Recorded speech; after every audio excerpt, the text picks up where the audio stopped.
Begitu naik ke pesawat, ada wanita misterius yang memakai kacamata. Saat pintu ditutup dan pesawat lepas landas, kacamatanya terjatuh. Gadis di sampingnya segera mengambil kacamatanya dan memakainya. Wanita itu meminta anak itu untuk mengembalikan kacamatanya. Tampaknya anak itu belum puas bermain dan menolak. Raut wanita itu tiba-tiba berubah. Bukan karena dia marah, tapi karena melihat sesuatu yang gelap.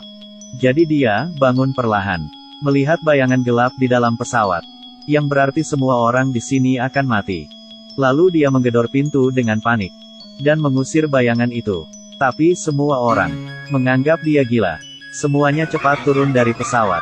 Pesawat ini akan mengalami kecelakaan. Namun, perkataannya diabaikan.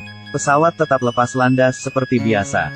Tak lama kemudian, sebuah berita menyiarkan kecelakaan pesawat. Tidak diragukan lagi dia ditangkap sebagai tersangka. Meskipun dia sudah menjelaskan bahwa kecelakaan itu tidak ada hubungannya dengan dirinya. Tapi polisi mempertanyakan, kenapa dia turun dari pesawat saat pesawat hendak lepas landas? Apakah kau seorang teroris? Coba kita lihat bagaimana kau menjelaskannya. Aku melihat bayangan memenuhi pesawat. Itu adalah bayangan terbanyak yang pernah aku lihat dalam hidupku. Polisi di luar tidak tahan lagi, dan merasa gadis itu gila. Keesokannya kotak hitam pesawat itu ditemukan. Ditemukan bahwa kesalahannya terletak pada pesawat itu. Wanita itu dibebaskan. Hari ini, dia bekerja dengan memakai kacamata hitam. Ini membuat manajer toko geram, dan langsung melepas kacamata hitamnya. Dia segera menutupi matanya, lalu bertanya ke pelanggan, mau beli apa? Pria itu menatapnya dengan penasaran. Mata wanita itu tampak sedang marah. Hati-hati matamu terbakar. Benar saja, pria itu tidak berani melihat secara langsung. Tiba-tiba dia melihat bayangan hitam keluar dari pria di seberangnya.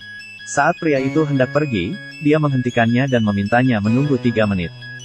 Apa yang kamu lakukan? Apa yang harus ditunggu? Tunggu sebentar. Melihat pacarnya menunggu di mobil, dia tidak mau menunggu lagi. Tapi saat menuju mobil, dia ditabrak truk yang melaju kencang. Semua orang langsung keluar untuk memeriksanya. Tapi hanya wanita itu yang tidak bergerak. Melihat adegan ini, pria itu memikirkan apa yang dia katakan di kantor polisi. Dia bisa melihat bayangan kematian. Hari ini, ketika gadis itu pulang kerja, pria itu menunggu lama dan bertanya apakah dia butuh tumpangan. Dia tahu perempuan ini spesial. Gadis itu tidak sungkan dengannya, sejak dia datang ke sini. Jadi dia langsung naik dan mengatakan pinggir barat kota. Astaga, ini berlawanan dengan arahku pergi. Dia tidak bisa menarik kembali kata-katanya. Tapi di tengah jalan, keduanya melihat ada yang ingin melompat ke sungai. Wanita itu melepas kacamatanya, melihat bayangan hitam di punggung pria itu. Pria itu tertawa sambil berkata, orang itu tidak akan mati. Trik ini sudah dilakukan berkali-kali. Terakhir kali, dia menginjak pagar dan hampir melompat. Dan berteriak minta tolong. Mencoba meyakinkan wanita itu. Kali ini dia benar-benar akan mati. Sudahlah, itu tidak ada hubungannya denganku. Setelah sampai, gadis itu melihat nomor di mobil. Tanpa mengatakan apapun, dia langsung pergi. Apa yang dia lihat? Dalam perjalanan pulang, dia menerima pesan dari wanita itu. Menyebutnya sebagai polisi yang tidak kompeten. Dia tidak menganggapnya serius. Lalu dia tahu apa arti kalimat ini. Perhatikan baik-baik. Konon memakai kacamata hitam di kolam renang bisa membuat orang merasa segar dan rileks. Tapi orang-orang akan mengira dia gila. Bukan? Seorang pria akan melompat ke sungai. Wanita itu hanya melihatnya sekilas. Langsung tahu bahwa pria itu berhasil bunuh diri hari ini. Orang itu akan mati. Aku melihat bayangan. Tapi Wildan memberitahunya. Dia sudah melakukan trik ini puluhan kali. Dia sudah berpengalaman. Namun, saat dalam perjalanan pulang, pria itu masih saja membuat onar. Tiba-tiba dia melihat pria itu jatuh dengan tangan terentang. Astaga, kali ini dia benar-benar bunuh diri. Sebagai polisi, dia langsung turun untuk memeriksa. Tapi tidak ada orang di sini. Dia tahu melompat ke sini membuatnya hampir mati. Dirinya pun hanya berdiri di atas jembatan. Benar saja, tak lama kemudian, orang itu, dalam sekejap berubah menjadi mayat. Hanya meninggalkan luka bagi ibunya. Sekarang dia percaya bahwa wanita itu memiliki kemampuan untuk memprediksi kematian. Dia ingat terakhir kali di kantor polisi. Ibunya mencari wanita itu dengan cemas. Kamu mengatakan apa lagi? Jaga penglihatanmu. Dia meminta putrinya untuk menjaga matanya. Dan sengaja mengatakan bahwa dia tidak normal secara mental. Membuat mereka mengabaikannya.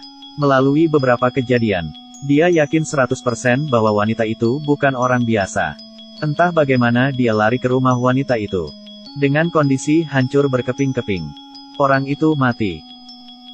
Aku tahu, aku sudah mengingatkanmu. Pria itu menyalahkan dirinya karena tidak menyelamatkannya. Dan terus memukuli kepalanya dengan botol alkohol. Wanita itu akan menutup pintu, tidak mau mendengarnya. Pria itu berbicara di bawah pengaruh alkohol. Kemampuan yang Tuhan berikan padamu adalah berkah, bukan kutukan. Lalu mengambil kacamata hitamnya. Dan berkata ingin bekerja sama dengannya. Agar bisa menyelamatkan orang lain. Wanita itu tak mau. Saat berusia 5 tahun. Ayah, ada bayangan. Ayah dengan tenang berkata, tidak apa-apa dan membiarkan dia melihat bagaimana dia mati. Dengan menyentuh bayangan itu, dia tahu bahwa ayahnya didorong jatuh dari gedung, hingga mati. Dan itu karena tato laba-laba. Ayahnya tahu siapa itu. Dan berpikir bisa mengubah takdir. Tak disangka, hasilnya masih sama. Namun, apa yang dikatakan Wildan tadi telah mengguncangnya sekali lagi. Dia melepas kacamatanya. Baiklah, akan kucoba lagi. Dia memotong poni untuk menunjukkan matanya. Melewati rintangan di hatinya. Pertama kalinya Sana berkeliling kota tanpa kacamata hitam. Benar saja, dia melihat bayangan hitam di belakang seorang ibu, dan perlahan mendekat. Dia menyentuh bayangan itu, mengetahui bahwa dia mati karena sakit. Aku tidak bisa berbuat apa-apa tentang ini. Dia berkeliling. Pria yang lewat tiba-tiba membuatnya berhenti. Ketika dia menoleh ke belakang, memang ada bayangan hitam. Dia tahu pria ini meninggal karena kecelakaan. Jadi dia segera menelepon Wildan. Mengatakan dia melihat bayangan. Dan menyuruhnya segera datang ke kedai kopi. Namun, Wildan berkata, dia mabuk dan berbicara omong kosong malam itu. Omong kosong. Melihatnya masih mencari alasan untuk menolak. Wanita itu langsung memarahinya. Dasar brengsek. Jika aku melihatmu, aku akan mengirimkan 10 bayangan hitam. Kenapa kau begitu menakutkan? Memang benar pria yang mabuk tak bisa dipercaya. Tidak ada pilihan, dia pergi sendirian. Dia menakuti pria itu akan mati. Dia bilang dia penyihir. Dia akan kecelakaan hari ini. Melarangnya mendekati pusat perbelanjaan. Lihatlah, apa menurutmu aku akan pergi ke pusat perbelanjaan? Aku punya sesuatu untuk dilakukan setelah makan. Lalu dia mengeluarkan uang. Menyuruh pria itu tidak pergi kemana-mana hari ini. Dan mengobrol dengannya di sini. Tak diduga, pria itu mengira dia pembohong. Bagaimana bisa ada yang begitu baik di dunia ini? Mengobrol lama. Dan diberi upah. Dia sangat marah hingga ingin pergi. Tapi memikirkan kematiannya. Jadi dia membuat keputusan yang berani. Wanita itu memandang dengan putus asa ke sudut meja di sebelahnya. Lalu melihat ke sudut dan menjedotkan kepalanya dengan keras. 1 kali tidak cukup. Beberapa kali lagi. Di sisi lain, paman itu tercengang. Orang-orang mengeluarkan ponsel mereka untuk merekam. Wanita itu menyentuh dahinya. Darah. Orang itu ingin menyerangku. Laporkan ke polisi. Paman itu bingung. Dia segera menyelinap pergi. Namun, saat dia hendak keluar, seorang pria mengulurkan kakinya, yang membuat dirinya tersandung, bahkan terinjak. Beginilah cara menangkap paman itu. Paman itu dibawa ke kantor polisi. Tanpa tahu apa kesalahannya. Tapi kejahatan apa yang dimiliki wanita itu. Dia hanya lewat. Dan melihat bayangan di belakang sang paman. Yang menyiratkan bahwa paman akan mati. Jadi dia menyentuh bayangan itu untuk mengetahuinya. Paman itu akan disandera. Semua orang di sampingnya ketakutan. Perampok akan membuatnya mati di tempat. Dia pikir tidak apa-apa jika paman ditangkap sementara. Tetapi wanita itu mengatakan bahwa masalahnya belum selesai. Korban sudah diselamatkan. Tapi penyandera tidak terpengaruh. Artinya orang lain akan menggantikannya menjadi korban. Wanita itu ingat, pria itu memiliki senjata. Waktu menunjukkan pukul 7. Dia mengenakan seragam militer. Melalui analisis keduanya, dipastikan dia adalah seorang pembelot. Mereka berdua datang ke lokasi kejadian. Kebetulan melihat seorang wanita yang berada di kerumunan dengan ekspresi kesakitan. Dia harus mengetahui sesuatu. Jadi dia bertemu wanita itu dan berbincang dengannya. Pacarnya adalah tentara. Tetapi keduanya sering bertengkar akhir-akhir ini. Kemudian Wildan membenarkan bahwa pria tersebut telah meninggalkan ketentaraan pagi ini. Jadi dia memintanya untuk menghubungi pacarnya sebagai polisi kriminal. Selama menunggu, Wildan pun memperjuangkan keadilan. Pacarmu adalah tentara. Bagaimana kamu bisa berkencan dengan orang lain? Jika itu dia akan marah. Tak lama kemudian pria bertudung itu masuk. Aku di sini. Pria itu masuk dengan waspada dan duduk di hadapan wanita itu. Bagaimana kabarmu baru-baru ini?